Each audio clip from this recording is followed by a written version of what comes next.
Hello guys, today I'm gonna show you how you can remove and clean the mine filter in the NARWAL Freo X Ultra.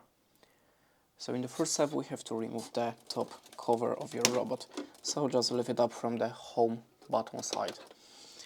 Then remove the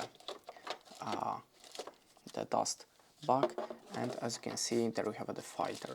So if you want to just clean it, you have to just for this one with the bag use the just brush and clean it on the dry, but in the accessories you have also the dust container, and in this one you can just remove the filter and clean it with the water. Do not put it to the very hot water, just normal water, and remember to dry it at least 24 hours before the next use. So if you clean it, just put it back from the NARWAL side, then we can install it like before, and basically that's it. Thanks for watching and goodbye.